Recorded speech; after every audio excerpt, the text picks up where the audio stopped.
Hello everyone, in this video I will show you how to prepare journal entries for the following type of transactions.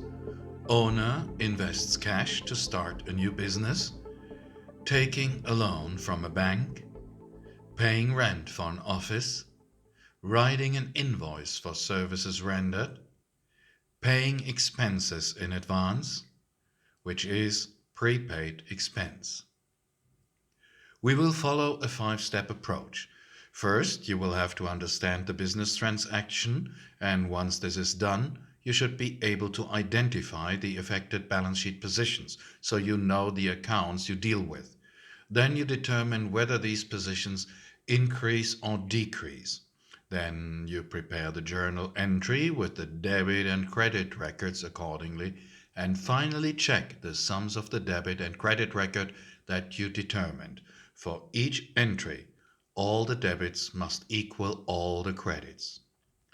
If an asset account is affected, which means a position from left side of the balance sheet, any increase to an asset account is a debit. If an asset position decreases, that's a credit. And for liabilities or equity, anything that increases equity, revenues for example, or new money from owners, that's a credit. It appears on the right side of an account. The same goes for liabilities. Any additional loan or an increase of a payable appears on the credit side. And everything that decreases a liability, for example, a repayment of a loan, is a debit. And since revenues and expenses change equity, any expense is a debit because it decreases equity, and any revenue is a credit because a revenue increases equity. Now let's go through the examples. First example. John Doe starts a business and opens a business account at the local bank in which he deposits 20,000 of his own money to start his new business. Step 1. There's not so much to understand. He takes his own private money and deposits it in a new company's bank account, so now it's company money. Step 2 and 3. Where does this happen in the balance sheet? There is money coming in, so that is the bank account. And since it is the owner's own money coming in, the other affected account is equity, which also increases. Both items increase by 20,000 and so do both balance sheet totals. Step 4. How do we show this in the T accounts? Increase of an asset is a debit. Bank is an asset account, so we write the 20,000 on the debit side. Increase of equity is credit, and that is where we write down the 20,000. Step 5. The journal entry now reads debit record bank, credit record equity, 20,000. And debit equals credit, so everything is okay. Let's say the company borrows 10,000 from the bank at 6% interest. How the interest is handled, we'll come to that later. Step 1. Not so difficult. John Doe, the company, takes a loan from the bank, so he receives money on the bank account. And now the company is in debt to the bank and will have to repay the loan at some time in the future. The point here is only to record the inflow of money and the fact that this creates a liability towards the bank. Any other issue will be a different business transaction. Step 2 and 3. Which positions in the balance sheet are affected and how? The cash or bank position on the left side of the balance sheet is affected, and it will increase by 10,000 because now the company has more money. The equity has not changed. Instead, the company is now in debt, which shows on the right side of the balance sheet in the liabilities in a position we can call bank loan. And as you can see, the totals on both sides of the balance sheet have increased by 10,000. In this respect, this example and the previous example are similar. They are similar as the company received money from investors, hence the increase in the business account in both examples. But in the first example, the money came from the owner, so that was equity account. In this example, the money comes from the bank as a loan, and it has to be paid back at some time in the future, so it appears in a different position, but still on the right side of the balance sheet. Step 4. The account entries show a debit of 10,000 in the asset account bank to show the increase, and a credit entry of 10,000 in the bank loans to also show the increase in the liabilities. Step 5. The journal entry would then be debit record bank, credit record bank loans 10,000, and of course these amounts are equal. Next example. John Doe rents a small office and pays the first rent, 200. Now it's the first time we have a business transaction with an expense, a business transaction that has an effect on profits.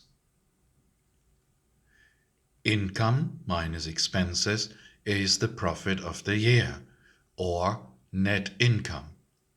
Any income item increases profit, and thereby equity. Any expense item decreases profit, and thereby equity. Income and expenses are, by their very nature, changes to equity. Since income and expenses change equity, they behave like equity accounts. So we will set up accounts for all the expense items and all the revenue or income items and treat them as what they are, equity accounts. Which means any additional expense is a debit and any additional income is a credit record. Rent for the period 200 was paid. This reduces bank on the left side of the balance sheet. But rent is also a typical period expense. An expense reduces equity. So both of the balance sheet totals decrease by the same amount. In the T accounts, the asset account bank decreases by 200. So we write that down on the credit side. And the rent expense is recorded on the debit side, indicating that equity has decreased. The journal entry is therefore debit record rent expense, credit record bank 200, and the debits equal the credits, so that looks okay too. The company has rendered a service to a customer, and now John Doe writes an invoice for 1,000. The invoice is to be paid within 3 weeks. Any revenue is an income. An invoice which is not paid right away establishes a receivable, which is an asset. As you will see, this revenue increases profit right away, but it's not a cash flow yet. On the left side of the balance sheet, this revenue will appear as a receivable. The receivables will increase by 1,000. And the revenue appears in the income statement, thereby increasing equity. Both sides of the balance sheet increase by 1,000. In the T accounts, the increase in receivables appear on the debit side, and the increase in equity, which comes from being earned by the company for services that was rendered. The accounts therefore have a debit entry for the receivables and a credit entry for the revenues. And the journal entry goes debit record receivables, credit record service revenue 1,000. A word to the meaning of accrual accounting. Period expenses are called period expenses for a reason. The reason being that expenses shall be recorded and assigned to the period in which they are incurred, to which they belong, in which they helped to generate revenues for the company. Don't fall into the trap. The payment is not the expense. The expense can be at the same time of the payment, before the payment, or after the payment. Everything is possible. One last example for now. On October 1st, John Doe pays $600 in advance for the next 6 months of liability insurance. How would that be treated in the balance sheet and the accounts? We will use this insurance example to introduce the term prepaid expenses. Again, we have a timeline showing 2 consecutive periods. 600 was paid on October 1st. Insurance premium for 6 months. Now the question is, to which period do these insurance premiums belong? Interpreting the 600 as profit reducing in the current period would not be okay. The insurance that was paid for is not only used in the current period, but also in the next period. So what we do is we split the 600 and allocate them to the periods where the insurance is actually used. And in our example, it is 3 months premium for the current year, which is 300, and 3 months premium for the following year, also 300. The balance sheet at the end of the current period shows that cash or bank is reduced by 600 because it was indeed paid. But profit in the income statement is reduced by only 300 for the current period. So the profit has decreased by 300, which means the equity is reduced by 300. Please note that until now, both sides of the balance sheet have not changed yet by the same amount. The left side is reduced by 600 and the right side by only 300. The question remains, what do we do with the 300 which were paid but not yet expensed? This is the point where we introduce the asset prepaid expenses. The prepaid expense of 300 represents the purchasing value of the insurance protection for next year. It shows the benefit that the company is still entitled to receive at the end of the current year. It is in this sense that the 300 are like a receivable. Only the company is not entitled to receive money like in a normal receivable, but it is entitled to receive insurance protection for the 3 months of the following period. The prepaid expense is therefore an asset. It stands for something that the company is still entitled to receive, a benefit. And now the totals on both sides of the balance sheet change by the same amount. Now let's have a look at the next period. In the next period, the 300 will become a period expense in profit and loss, reduces profit and thereby equity, and the prepaid expense is removed from the assets. Again, both sides of the balance sheet are reduced by the same amount, 300. The purpose of this accounting hocus pocus is simply that the 600 were allocated as an expense to the periods to which they belong, 300 in the old period, 300 in the following period. Then let's have a look how the journal entries look like for the current business year. And we also prepare the entries for the general ledger, which means for the T accounts. For the current year, we need 3 accounts. We create a new prepaid expense account, which is an asset account, and let's assume it has a beginning balance of 0. Also, we need an expense account for the insurance premiums. Important difference to pure balance sheet accounts, expense and income accounts do not have a beginning balance. They just record the changes and at the end of the year, the net totals of expenses or income. And of course, we need an account for bank, which we assume already exists. And for our problem, we won't need a beginning balance. The first entry that happens is on October 1st. This is when the 600 were actually paid from the bank account.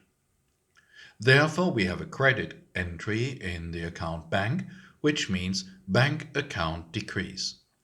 The debit entry happens in the prepaid expenses, which stands for an increase of an asset account.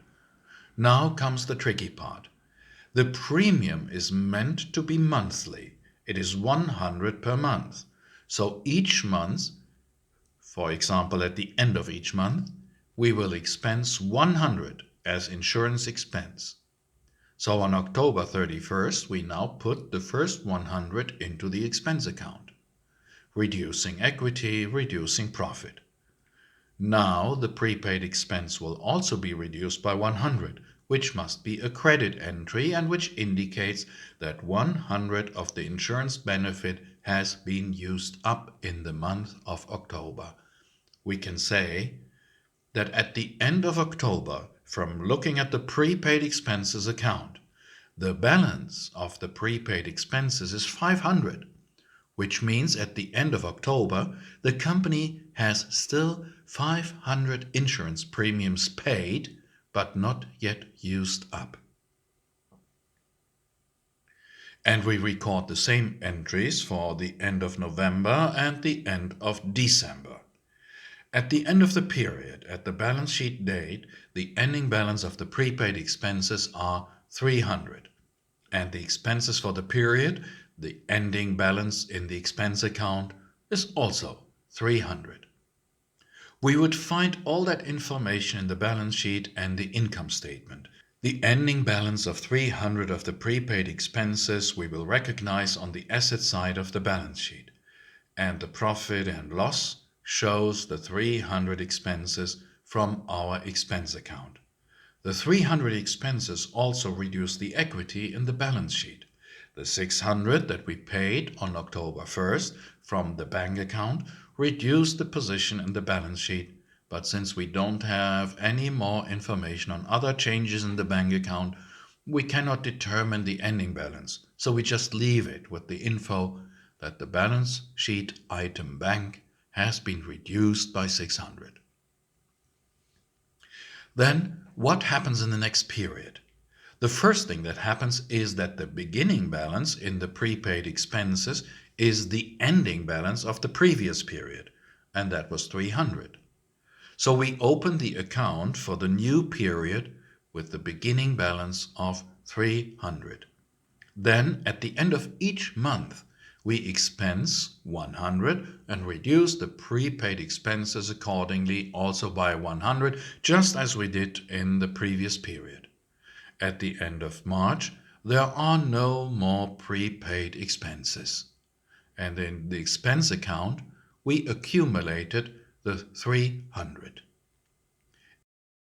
If we were to prepare a balance sheet and an income statement, we would reduce the prepaid expense by 300, so they disappear, and the expenses reduce the profit and thereby the equity. The important thing, though, to be kept in mind is that the accountant will record the expenses on a monthly basis in the journal ledger with the journal entries, and in the general ledger the collection of T accounts.